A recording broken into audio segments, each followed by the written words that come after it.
Hello friends, I am Naveen Korea and today I am going to talk about the Global Korea Scholarship 2022. I am going to explain it through my blog post which is on my website, and please type your queries in the comment section below so that I can answer them, and I also please request you to watch this video till the end so that you can have a better understanding, and also please share with others.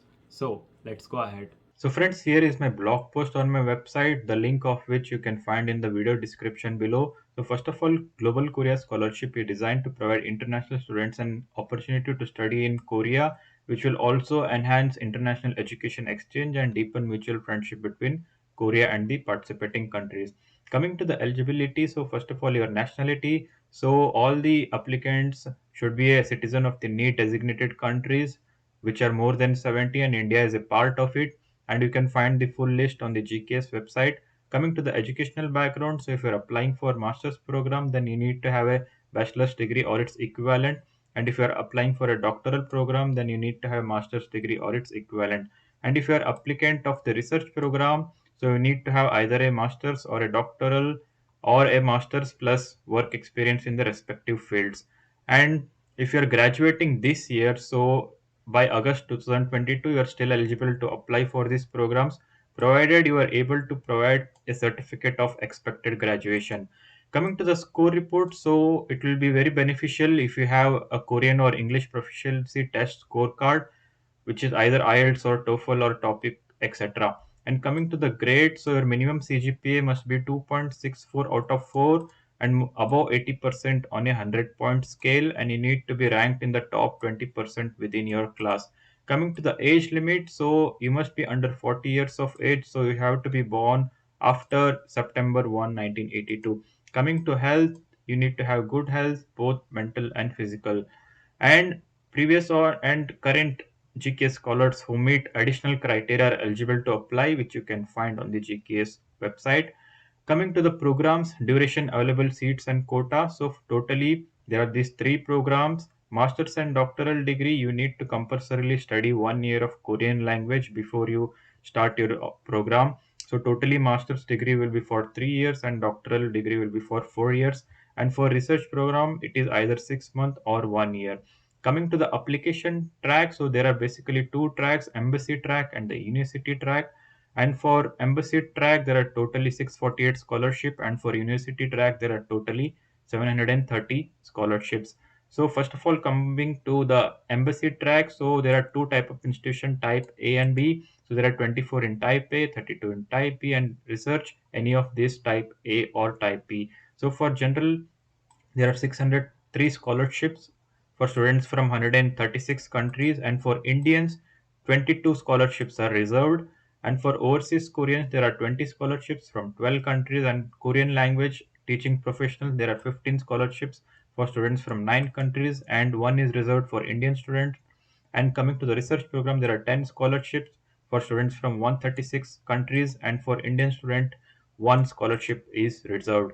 Coming to the university track, so in the general category, there are 56 institutions. In the regional category, there are 32 institutions. In the research and development category, there are 12 institutions. So coming to the research program, there are 5 scholarships which are available for global students. And for general, there are 425 scholarships for students from 73 countries. And for regional university, 200 scholarships for students from 42 countries.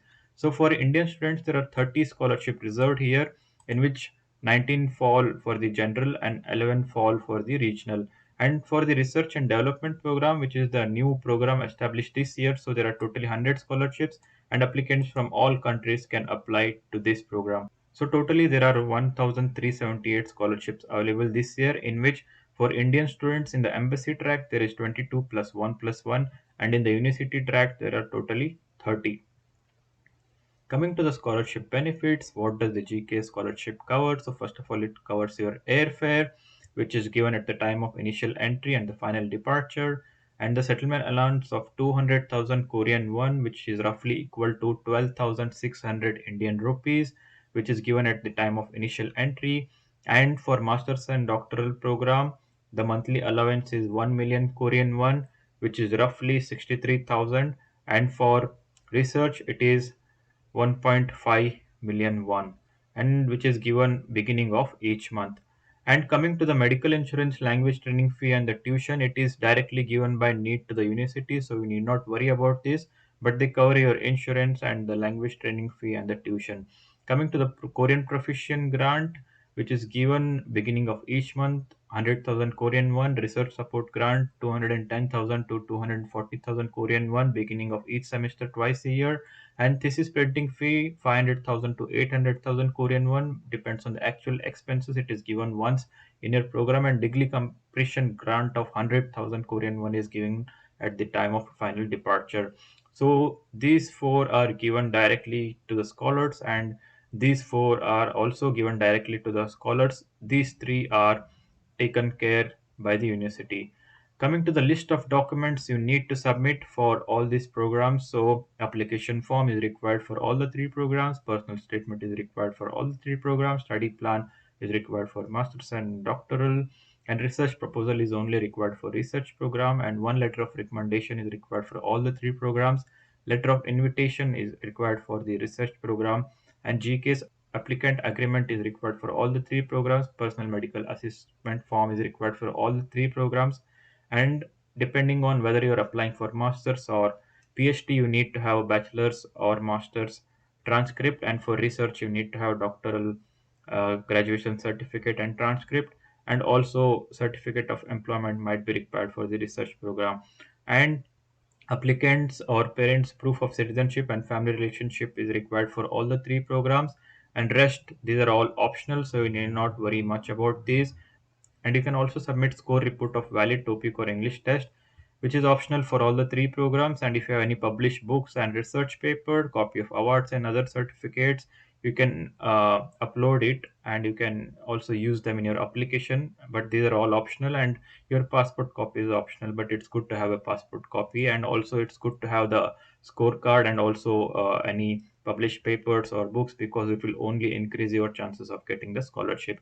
Coming to the application and selection process, so for the embassy track, first round of selection is done by the embassy, and the candidates are then recommended to the need, and the second round of selection takes place, subsequently the third, and finally the 2022 GKS scholars are announced. So in the university track, similarly, first round of selection is done by the university, and the scholars are recommended to the need, and finally need selects, and second round of selection is done, and the final scholars are announced by need.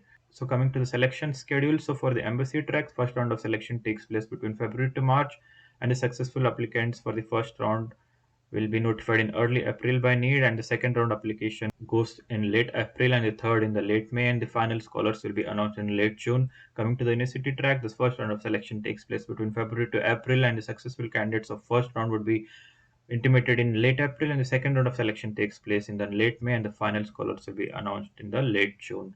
So, coming to the review of qualification, the selection committee will conduct document examination like your nationality, degree, academic grade, etc., and verify whether an applicant is qualified for the program. And review of competency, selection committee will evaluate each applicant's competency through document examination and an oral interview. Coming to the application procedure, friends, so you need to apply on this website www.studyinkorea.go.kr, and last date varies by embassy and university.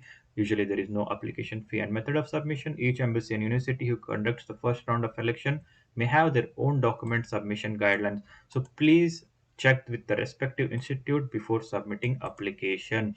So friend, disclaimer, information in my video and blog is to help you understand the process easily. If you want official information and guidelines, then please refer to the official website, which is www.studyinkorea.go.kr.